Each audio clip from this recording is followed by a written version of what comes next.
வணக்கம் நண்பர்களே. சுதந்திர தின விழா அப்படின்னு சொன்னாலே, அங்க நடக்கிற பல விஷயங்கள் தான் நமக்கு நினைவுக்கு வரும். ஆனா, இந்த முறை நடந்த விழாவுல எல்லோருடைய பார்வையும் ஒரே ஒரு விஷயம் மேல தான் போயிருக்கு. விஜய் முதலமைச்சரா பொறுப்பேத்துக்கிட்ட அப்புறம் நடக்கிற முதல் சுதந்திர தின விழா. 80வது சுதந்திர தின விழாவை முன்னிட்டு தேசிய கொடி ஏற்றி வீரர்களோடு அணிவகுப்பை எல்லாம் பார்வையிட்டாரு. எல்லாமே சூப்பரா போய்கிட்டு இருந்தப்போ சோசியல் மீடியாவுல ஒரு விஷயம் பயங்கர ட்ரெண்ட் ஆக ஆரம்பிச்சது. அது என்னன்னா, மேடைக்கு முன்னாடி பார்வையாளர்கள் வரிசையில விஐபிஸ் எல்லாருமே உட்கார்ந்திருக்காங்க. அதுல முதல் வரிசையில விஜய், அப்பா எஸ்.ஏ. சந்திரசேகரர், அம்மா ஷோபா 2 பேருமே இருந்தாங்க. ஆனா இவங்களுக்கு பக்கத்துல நடிகை த்ரிஷாவும் அவங்க அம்மாவோட வந்து முதல் வரிசையில உட்கார்ந்து இருந்தாங்க. இப்போ இதுதான் சமூக வலைதளங்கள்ல எல்லாராலுமே பேசக்கூடிய ஒரு விஷயமா இப்போ மாறி இருக்கு. இத பார்த்த உடனே சோசியல் மீடியாவுல விதவிதமான கேள்விகள் பறக்க ஆரம்பிச்சது. என்னப்பா இது, அரச விழாவில் இவங்களுக்கு முதல் வரிசையில இடமா? இது அமைச்சர் பதவிக்கான முன்னறிவிப்பா? இல்ல மாமனாருக்கு பக்கத்துல மருமகளா? அப்படின்னு எல்லாம்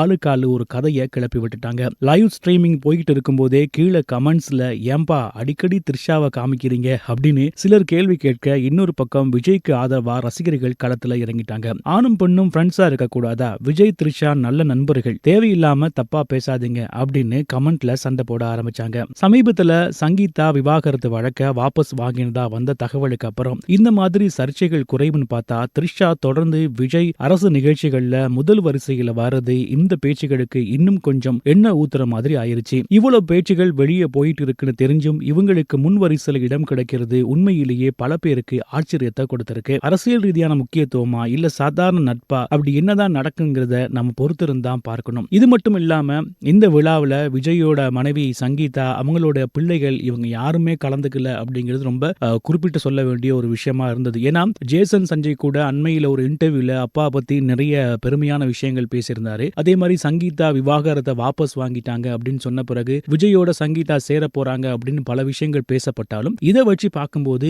இன்னும் அவங்களுக்குள்ள ஒரு சண்டை இருக்குதோ அப்படிங்கிற ஒரு கேள்வி எழ ஆரம்பிச்சிருக்கு. பிள்ளைகளை விஜய் மறந்துட்டாரா அப்படிங்கிற ஒரு கேள்வியும் எழ ஆரம்பிச்சிருக்கு. இதை பற்றிய உங்களுடைய கருத்து என்ன அப்படிங்கறத கமெண்ட்ல சொல்லுங்க. மறக்காம நம்ம சேனலை சப்ஸ்கிரைப் பண்ணி வைங்க. இன்னொரு வீடியோல உங்களை சந்திக்கிறேன்.